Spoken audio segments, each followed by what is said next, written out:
Hey guys, welcome to the Reparenting Daily podcast, your daily free guide for inner child healing.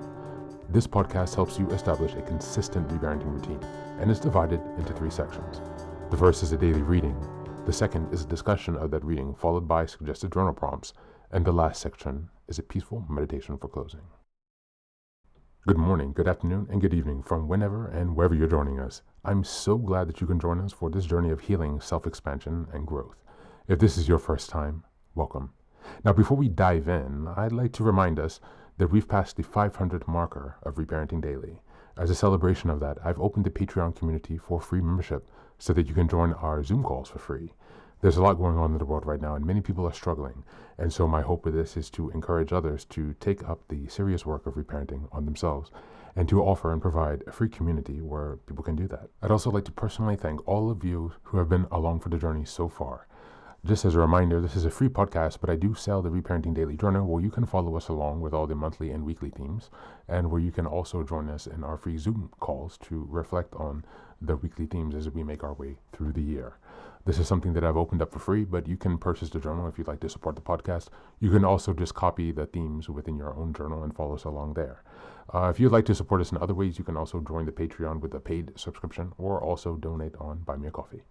Just as a reminder, I've created another resource called Fairy Tales for Reparenting. This is a 3-volume series that organizes fairy tales from around the world into the 3 phases of the hero's journey, from beginning, middle, to end. Now, these are fairy tales that come from Grimm's fairy tales and other traditions and other cultures around the world.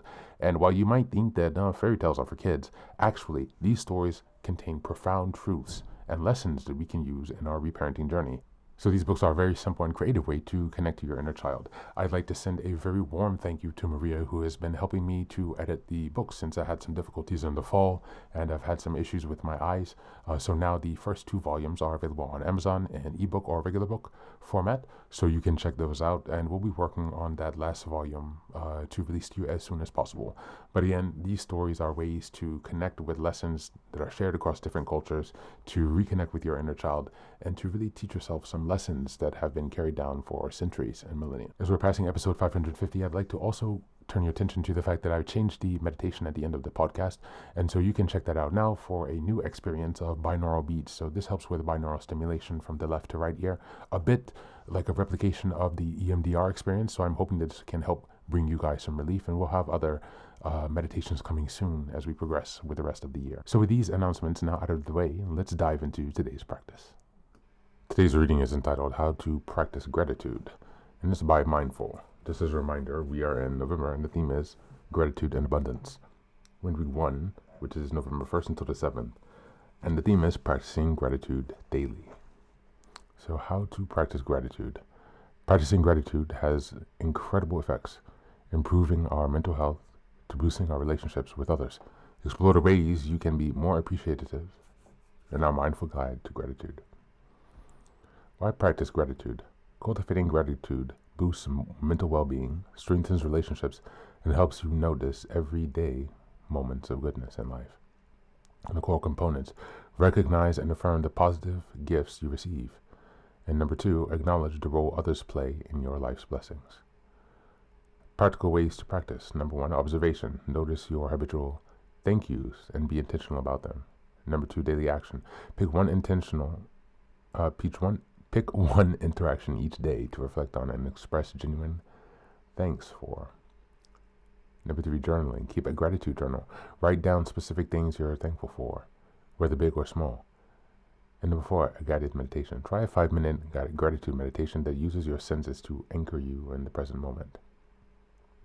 Additional tips: use visual reminders, ask reflective questions about your relationships, and share gratitude with positive connections.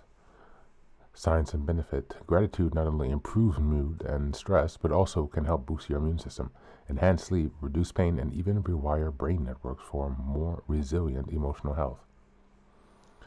Relationship impacts. Expressing gratitude fosters deeper connections, improves communication, and helps you build a supportive, positive social network.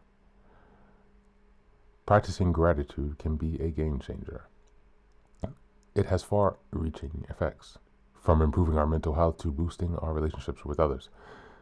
Living your life with gratitude helps you notice the little wins, like the bus showing up at the right time, a stranger holding the door for you, or sun shining through your window when you wake up in the morning. Each of these small moments string together to create a web of well-being that over time strengthens your ability to notice the good. Building your capacity for gratitude isn't difficult, it just takes practice. The more you can bring your attention to that which you feel grateful for, the more you'll notice to feel grateful for. Number one, start by observing. Notice the thank yous you say. Just how much of a habitual response is it? Is it a hasty aside, an afterthought? How are you feeling when you express thanks in small transactions? Stressed, uptight, a little absent-minded? Do a quick body scan. Are you already physically moving on to your next interaction? Number two, pick one interaction a day. When your instinct says thanks, when your instinct to say thanks arises, stop for a moment and take a note. Can you name what you feel grateful for, even beyond the gestures that have been extended? Then say thank you. How do I practice gratitude?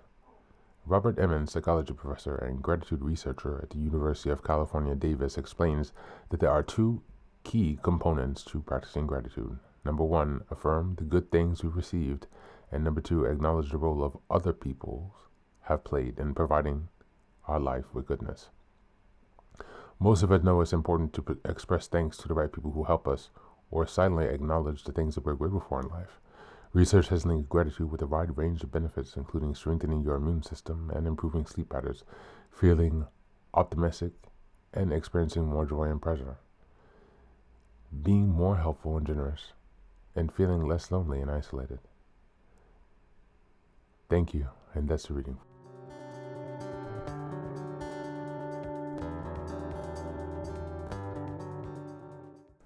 Welcome back. Gratitude, as described in today's reading, is not just a polite thank you. It's a daily practice of attention, connection, and presence. To live with gratitude means learning to recognize the gifts that already exist in your life and acknowledging the people, experiences, and unforeseen forces that make them possible. True abundance begins with this awareness, the ability to affirm what is rather than focusing on what's missing. Gratitude strengthens your mental and emotional health, rewires your brain towards positivity, improves relationships, and even supports physical well-being by calming the nervous system and reducing stress. In the context of practicing daily gratitude, this reading reminds us that gratitude is a discipline of focus. By deliberately noticing the small blessings, a kind smile, a warm meal, sunlight on your skin, we train the mind to move out of scarcity and anxiety into appreciation and trust. The more we practice gratitude, the more we see to be grateful for. Each moment of genuine thanks builds an inner foundation of emotional resilience and contentment, transforming ordinary days into sacred experiences. From a reparenting perspective, daily gratitude is one of the most healing practices you can offer your inner child. Many of us grew up with an emotional scarcity where love, safety, and joy felt unpredictable.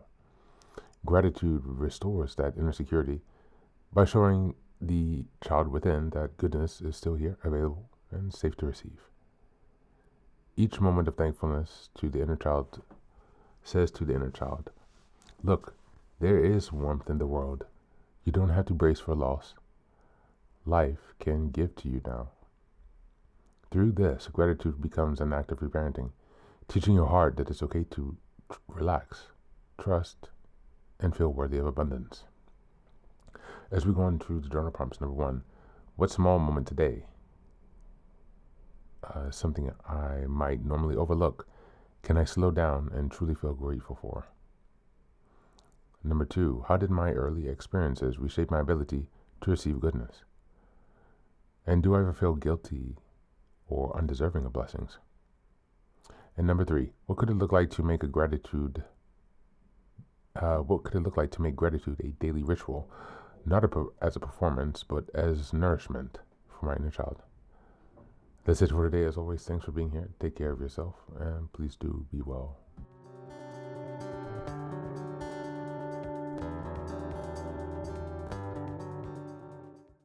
Welcome back. Now, this is the third and final section of the daily podcast. This is your silent meditation. Please go ahead and find a space where you can be comfortable and undisturbed, where you can relax and spend some time with yourself for this 10-minute silent meditation. You can choose to be sitting, standing, lying down or in whatever position makes you comfortable today. Take a moment to simply be with yourself. Focus on your breath and gently connect with each part of your body. If thoughts arise, don't let them overwhelm you. Just observe them without attachment. Imagine them as leaves drifting down atop a river, passing by without needing your engagement. Stay present, grounded, and open to this moment.